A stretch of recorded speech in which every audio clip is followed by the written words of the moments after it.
আরজিকর কাণ্ডকে নিয়ে চারিদিকে বিভিন্ন কর্মসূচি চলছে। সেই সঙ্গে দেখা যাচ্ছে স্কুলের কচিকাঁচা বাচ্চাদের নিয়ে মিছিল ও বিক্ষোভ করা। কচিকাঁচা বাচ্চাদের নিয়ে স্কুলের ছেলে মেয়েদের কোনো মতেই করা ঠিক নয়, সরাসরি জানান এগরা বিধানসভার বিধায়ক তথা পানিপারুল মুক্তেশ্বর হাই স্কুলের প্রধান শিক্ষক তরুণ কুমার মাইতি এবং কাঁথি পৌরসভার ভাইস চেয়ারম্যান তথা খলিশা ভাঙা হাই স্কুলের প্রধান শিক্ষক ডক্টর নিরঞ্জন মান্না এবং রামনগর ১ নম্বর ব্লকের পঞ্চায়েত সমিতির সভাপতি নিতাই চরণ তিনজনেই জানান কোনো মতেই মেনে নেওয়া যায় না স্কুলের ছোট ছোট বাচ্চাদের নিয়ে মিছিল বিক্ষোভ করা। এতে বাচ্চাদের ব্যাপক যে ক্ষতি হবে তা ওনারা জানিয়ে দেন। পূর্ব মেদিনীপুর থেকে অংশুমান পণ্ডার রিপোর্ট, রশ্মি নিউজ। এই কচিকাঁচা বাচ্চাদের রাস্তায় নামিয়ে তারা এই ধর্ষণ, খুন ইত্যাদির বিরুদ্ধে স্লোগান দিচ্ছে, মিছিল করছে। এটা বাঞ্ছনীয় নয়, কারণ বিদ্যালয় একটা সামাজিক প্রতিষ্ঠান। এই প্রতিষ্ঠানে আমরা চাই না কচিকাঁচা ছোট বাচ্চাদের আমরা এই সমস্ত ধর্ষণ, খুন এই সমস্ত ব্যাপারগুলো ওদের মনের মধ্যে ঢুকিয়ে দিতে আমরা চাই না। তাতে ওদের পক্ষেই ভবিষ্যতের পক্ষে খুব খারাপ। তাই আমরা চাই স্কুলের এই বাচ্চাদের এই মিছিল বা স্লোগান ইত্যাদি দিয়ে বাইরে বের করে এর প্রতিবাদ জানানো। যেমনভাবে সরকার এই বিষয়ে সার্কুলার বা মহামান্য হাইকোর্ট কিংবা সরকার যে এইটা বন্ধ করতে বলেছেন, ওনাদের এই উদ্যোগকে আমি সাধুবাদ জানাই।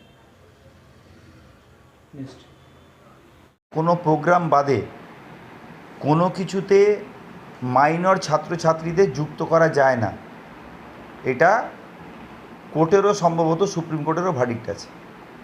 যে কারণে আপনারা দেখেছেন যে কলেজে ছাত্র পরিষদ কিংবা ছাত্র সংগঠন, ছাত্র সংসদ থাকলেও স্কুলগুলোতে নেই। ফলে এই আন্দোলন করা, র্যালি করা, প্রোটেস্ট করা, এই সমস্তগুলো করার জন্যে মিনিমাম বয়সটা 18 হতে হয়, নতুবা গার্জেনদের অনুমতি নিয়ে করতে হয়, স্কুল শিক্ষা দপ্তরের নির্দেশিত প্রোগ্রাম বাদে। তো স্বাভাবিকভাবে সেই নিরিখেই স্কুল দপ্তরের এই নির্দেশিকা। তো এটা নতুন কিছু তো না। আমরা নিশ্চয়ই ক্লাস 5, 6, 7-এর ছেলেমেয়েদের নিয়ে এইরকম একটা ইস্যুতে আন্দোলন করতে পারি না। তার কারণ তাদের যে সুকোমল মনোবৃত্তি আছে তার উপরে একটা নেগেটিভ প্রভাব পড়বে। আমরা দেখেছি প্রচুর আন্দোলন হয়েছে, যে আন্দোলন ইতিহাসকে বদলে দিয়েছে। শর্মিলা চালুর ঘটনাও আমরা দেখেছি, ব্রিজভূষণের ঘটনা আমরা দেখেছি, সেগুলো নিয়েও তো তাহলে আন্দোলন হতে পারতো। উন্নাও হাতরস দেখেছি। কিন্তু এগুলো নিয়ে যদি আমি মাইনর ছেলে মেয়েদের মধ্যে এটা নিয়ে চর্চা করি, তাহলে তাদের উপরে একটা, তাদের সুকোমল বৃত্তির উপরে একটা নেগেটিভ প্রভাব পড়ে। সেখান থেকে ছেলেমেয়েদের বাঁচাতে হবে।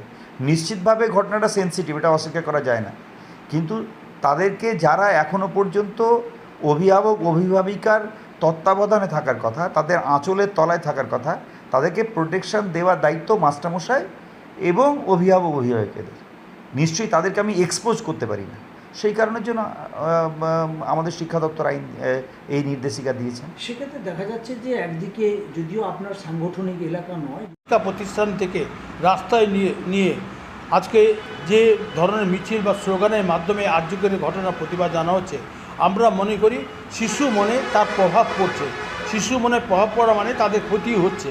আমরা চাই এই ধরনের সরকার সার্কুলার করে ন্যায্য করেছেন এবং কেন্দ্র সরকার রাজ্য সরকার মিলে এই জিনিসটা থেকে আমাদের বিরত থাকা দরকার আছে। কারণ বাচ্চা শিশু ক্লাস 4-এ পড়ে, 3-তে পড়ে, 5-এ পড়ে, 6-এ পড়ে, তারা জানতে চাইছে গার্ডিয়ান অভিভাবকের কাছে, জানতে চাইছে শিক্ষকের কাছে আমরা যে মিছিলটা করছি কিসের জন্য মিছিল করছি। অর্থাৎ অবচেতন মনে তারা কিছুই জানে না। সেই সব মানুষকে নিয়ে আজকে বিভিন্ন জায়গায় যে আন্দোলন সংগঠিত করার চেষ্টা চলছে, এটা কিন্তু রাজনীতি না করে সুবিচার চাওয়া উচিত। এবং যারা বুদ্ধিজীবী মানুষ আছেন, সাহিত্যিক আছেন, কবি রয়েছেন, শিক্ষাবিদরা রয়েছেন, যারা আজকে মিছিল সংগঠিত করে কাজ করছেন, আজকে